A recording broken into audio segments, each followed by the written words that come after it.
My name is Honey. I'm almost 30 and I use Instagram to share pictures of my art. Okay, I know what you're thinking. Honey is a weird name, so please don't tell me what I already know. No, it's not a nickname. My parents are from California and they're like uber hippies, so go figure. As you can probably guess, I grew up in this overly loving, peacenik environment, which I'm sure sounds cool at first, but let's just say it left me wholly unprepared to deal with some of the darker things in life. Needless to say, I really struggled with my mental health in my mid to late 20s. I don't want to totally blame my parents for that. I think they did the best that they could, but they seriously didn't help with their just fill your heart with love nonsense, when what I needed was actual therapy and antidepressants. I got access to professional help in the end, but what really helped me keep it together in the meantime was my art. Before I started to suffer with depression and stuff, I used to paint and draw some pretty basic stuff. Landscapes, portraits, floral displays, stuff like that. But when I started to really suffer, I let out all my stress, anxiety, and sadness on the paper, and as weird as it sounds, that's when my art really started to flourish. It was probably the only silver lining to ever come out of my poor mental health. The more I posted my newer, darker art on Instagram, the more attention it got. My follower count shot up, I got offers for commissions, I actually managed to hook up with a t-shirt merch company and make a few sales that way too. Like I drew this pizza demon thing one time, and that made me a few $100 from people wanting that thing on a t-shirt too. So when I say dark, I really do mean I started drawing some really messed up stuff. The pizza demon thing was probably the lightest-hearted thing I put out there in that time, and even then, people said it was super messed up. So as you might imagine, my new followers included some pretty messed up people. I don't say that to be like I'm complaining or mean or anything. I say that because one of them in particular made my life pretty difficult. So I get a direct message off of this guy who says he really loved my work and wanted a piece commissioned. Of course I say yes. So he follows up by asking what my rates are. I had no idea what I was doing in terms of dollar amounts at that time, so when I quoted him like $80 for a picture, he started explaining that I needed to value my art more, how my work was just as valuable as any other, and how I should be charging a whole bunch more for my art. I had no idea what to up my amount to, so I kind of threw out a few ballpark figures before the guy makes my jaw hit the floor when he offers me a straight grand for an A3 size picture of whatever I wanted to draw or paint. I couldn't believe it. $1,000 for a picture? Which was more money than I'd ever made in my whole life. I got to work straight away, and within a week, I'd poured my heart and soul out onto paper and sent it off, and got my money via PayPal. Having that kind of affirmation actually lifted my mood to the highest it had been in months. I felt valued, like I could contribute something to the world. I was still dealing with my demons, but when I learned that I could actually profit from them, that I could make use of something that plagued me, it was a great feeling. I stayed in touch with the guy. I'd never been so grateful to anyone in my life until that point, and I'd be lying if I said I didn't think I'd be able to get more money out of him if he wanted something else commissioning. We used to talk back and forth a fair bit, and he shared that he too was an artist. I asked him what kind of artist he was, and he told me that he worked in some very unusual mediums. Naturally, this only got me all the more curious, as I got super dark with my art too, but he seemed pretty timid to talk about it. I get that people can be shy about showing off their artwork. I was pretty shy too at one point, but this guy needed some serious coaxing in order to show me anything. When he finally agreed to show me anything, he told me that he'd do it via one of those self-destructing messages that Insta now does. I didn't question anything. Like I knew he'd send one of those self-destructing pictures, maybe so he could protect his intellectual property or something. I was a little confused as to why he didn't seem to trust me, but hey, I pretty much adored this guy, so like I said, I didn't ask too many questions. I waited patiently for him to send me a picture of some of his work. It took a minute or two, but he sends me this 3-second self-destructing picture that I was honestly super excited to see by that point. But when I actually saw what it was, even if it was for a real brief time, I really, really wish I hadn't. It looked like a goat's head in a jar of some kind, and the fluid it was floating in looked sort of greenish-black, and I'm pretty sure it was formaldehyde. But it wasn't just that. The guy had opted to make a few little additions to the goat head. Additions that I couldn't all catch because of how quick the picture flashed before my eyes, but the ones that I saw were horrible. It looked like he'd carved the lips away so that all the creature's teeth were showing, and on each one was carved or written a little symbol. I'm also pretty sure he either chemically changed the creature's eyes or replaced them entirely with a kind of metal or semi-precious stone. They had this weird glint to them. Like I said, there wasn't enough time for me to drink the whole thing in, but there was plenty more about the creature's head that had been messed with. It wasn't the details which really got to me. It was the idea that the corpse of an animal had been so horribly disrespected just so he could try to make some kind of art out of it. I had questions. A lot of questions. But the first thing I had to ask him was if it was really real or just some kind of mock-up of a skull. He told me it was real. Very real.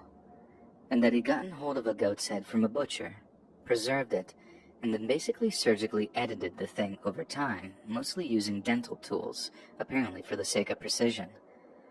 I personally thought the whole thing was a disgrace. I'm vegan, and I try to stay as ethical as possible, but at the same time, I didn't want to go imposing my own worldview on the guy, especially since I liked him so much. I also didn't want to offend him, so I told him his work was interesting and jaw-dropping. Then asked if he worked with ink and paper or any variation on that.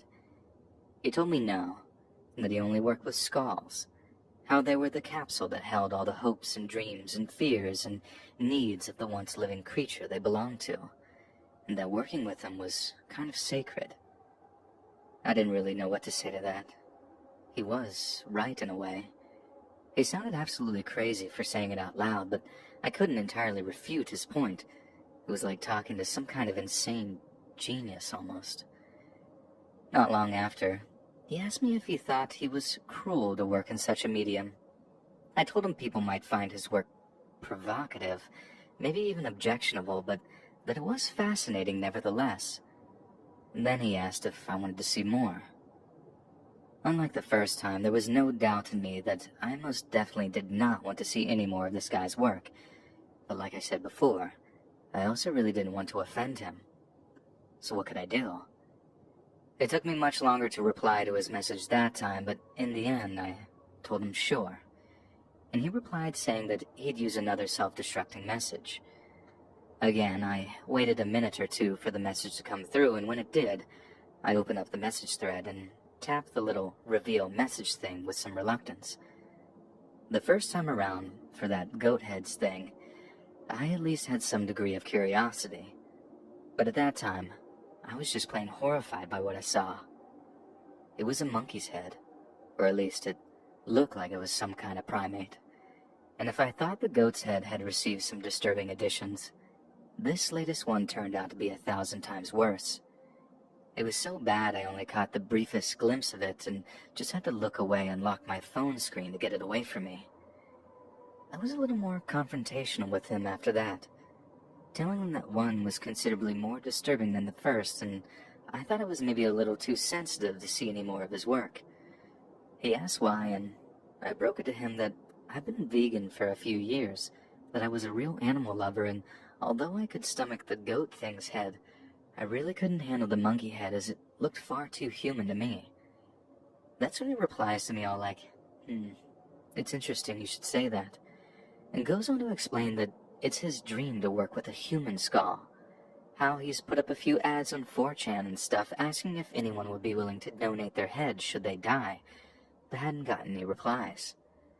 And then he told me that he was getting really impatient, and that he was worried he wouldn't get a chance to realize his dream.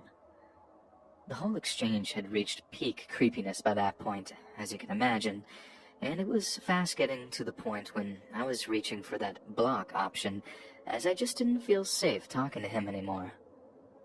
So by the time he actually messaged me another self-destructing message asking if I'd be willing to help him get hold of a human head, I just noped out of there and stopped replying to him.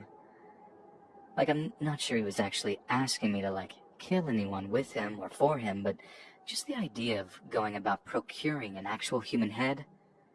God, no. but I couldn't bring myself to block him.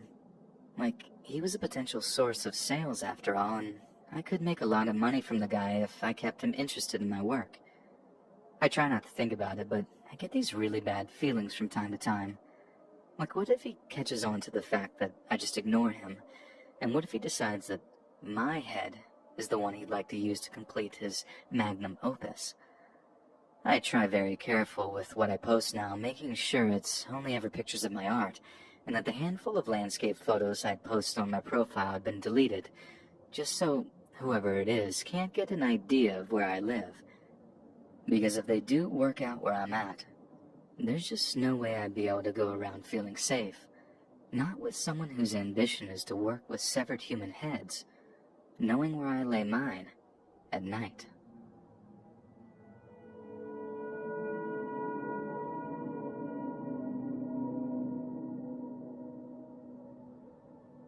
Alexis Sharkey was born in Houston, Texas in the year 1994 to her father, Mike Robinault, and her mother, Stacy. After graduating high school, Alexis initially studied biology education at a university in Pittsburgh, Pennsylvania. But after gaining her diploma, she seemed to be in no rush to get a teaching job and found work at a premium hair and skincare company named Monat. She was still working for Monat when she began to gain a great number of followers on the photography-based social media app, Instagram. A combination of her natural beauty and her champagne lifestyle had users hooked. She and her husband, a wealthy West Texas consultant who was 26 years her senior, were accustomed to vacationing a lot, and Alexis wasted no opportunity to document her travels, sharing pictures with her followers on a daily basis. Not to mention sharing images of the couple's extravagant life around Houston, the place that they'd made their home. Her posts would be seen, liked, and shared by tens of thousands of people, and by December of 2020, Alexis had over 69,000 followers. Now, as you may know, Instagram users with large amounts of followers are often contacted by private companies and offered large amounts of money in exchange for advertising their products, and Alexis was no different. Within a relatively short period of time, whilst still working full-time selling products for Monat, which has since been accused of being nothing more than a multi-level marketing company, Alexis was getting sponsorship deals which made her income swell to even higher levels than her consultant husband. But all was not well in the Sharkey home. A close friend of Alexis confessed that she had recently confided in her that she was filing for a divorce. Some had always doubted their relationship, given that Tom was considerably older than her, and aside from an intense attraction, the couple seemed to have very little in common. Yet for some reason, Alexis didn't move out of the apartment they shared, even though she and Tom were apparently separated. However, she did see an opportunity to get a break away from Tom, as Thanksgiving weekend gave her the chance to stay over at a friend's place for the celebrations. She told her soon-to-be ex-husband that she would be back by the weekend, but on the Saturday following Thanksgiving, Alexis's mother, Stacy, received a call from Tom saying that Alexis was missing, and that he hadn't heard from her since Friday. A few days later, on November 28th, Alexis's mother posted to the social media site Facebook, stating that her daughter hadn't been heard from in over 24 hours, adding that police were involved and that Alexis had last been seen in the Houston area.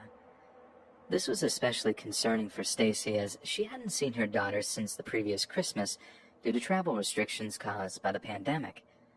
Alexis had planned to return home to her parents back in Pennsylvania for Thanksgiving, but as the number of cases continued to rise all over the United States, the family decided it was much safer for Alexis to stay in Texas. But that very same morning that Stacy posted her plea on Facebook, a sanitation worker employed by the city of Houston saw something unusual lying on the side of the road. At first, he simply believed it was some kind of mannequin, due to the lack of clothes and the stiff positioning of the thing's limbs. But the worker's supervisor, a man named John Richardson, later said that the employee had sounded terrified when he called him, saying he'd noticed the apparent mannequin looked a little too real upon closer inspection, and that he suspected the situation to be far worse. John drove down to where the supposed mannequin was lying at the side of the road, then rushed to call 911 when he saw that it was no mannequin at all. That it was in fact a lifeless human body. The moment of realization traumatized him, and he later told a local radio station that the sight of the body had been playing in his head every day since he discovered it. 2 days later, on November 30th, Houston Police Department held a press conference in which they announced that they had identified the body as belonging to none other than Alexis Sharkey. Her soon-to-be ex-husband got a call from a local coroner's office, asking him to drive over to identify the body of a potential loved one. He knew immediately that it was going to be Alexis, but somehow found the strength to head on over, where he found her lying on a mortician's table, dead but with no obvious signs of injury. Yet to his horror, after the news of Alexis's death began to circulate in the news, he began to hear rumors that it was his maltreatment of her that had been the cause of her death.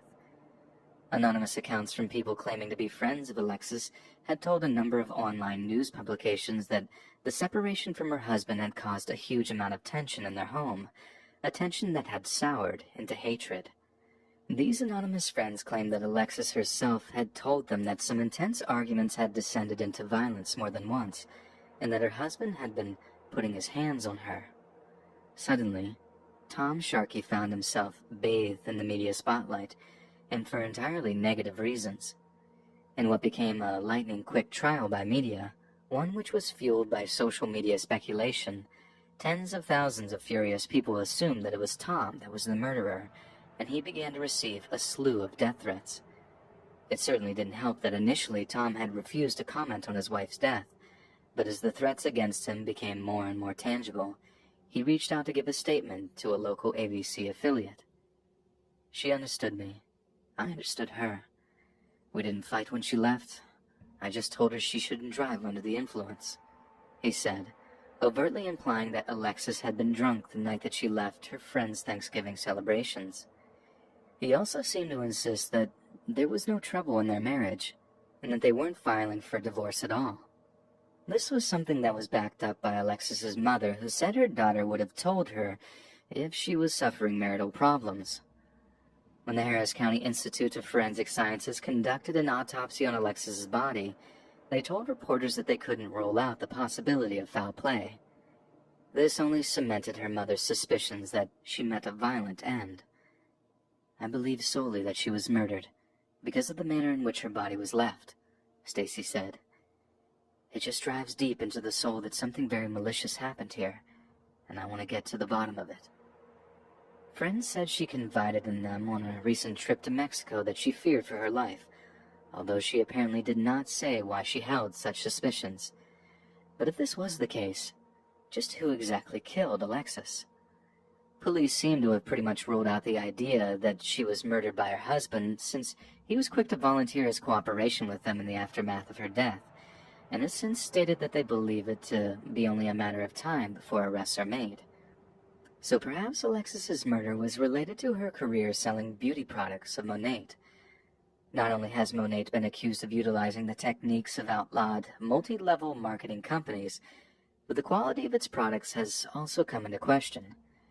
In the year before Alexis's death, Monat was allegedly investigated by Florida's Attorney General after hundreds of claims that its products caused a host of hair and skin issues. The company was permanently barred from using false or misleading statements in its marketing and sales of its beauty products, and faced $1 million fine on top of class action lawsuits from those that, after using the products, claimed they experienced hair loss, balding, and itching. Alexis was a prolific seller of Monat's products, once receiving a check for $10,000 as the winner of a company sales competition. That would certainly make for a lot of women who might blame her for essentially disfiguring them. There's also a decent chance that since Monat's MLM tactics would leave a lot of people out of pocket, that somewhere down the line Alexis had screwed one of her underlings out of a great deal of cash, perhaps just before the news of Monat's subpar products broke in the media, perhaps leaving a person totally unable to shift a hefty amount of stock they'd purchased. This would doubtless leave a person angry, vengeful, maybe even murderous. And besides, hell hath no fury like a woman scorned. If this is indeed the case, and Alexis's death is intrinsically linked to her Monat sales, then it seems that her status as an Instagram influencer actually led to her murder. The influence she exerted over those that followed her no doubt led to increased sales, thus increasing the potential pool of victims for Monat's frankly dangerous products. It's very possible that without Instagram, she may not have made the sale to that one person unhinged enough to seek revenge when their skin began to blister, or their hair began to fall out, or their scalp began to itch unbearably. It seems we'll soon find out who's responsible for Alexis's death. But if it is related to social media, it would be very ironic that a medium that has brought opportunity and new beginnings to so many brought one young woman to her end.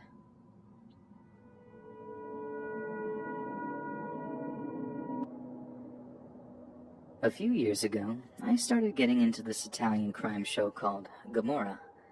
I must have watched every series of The Sopranos like a zillion times, and a friend of mine recommended Gomorrah to me, selling it to me as being like the Italian Sopranos, only 100 times more brutal and bleak.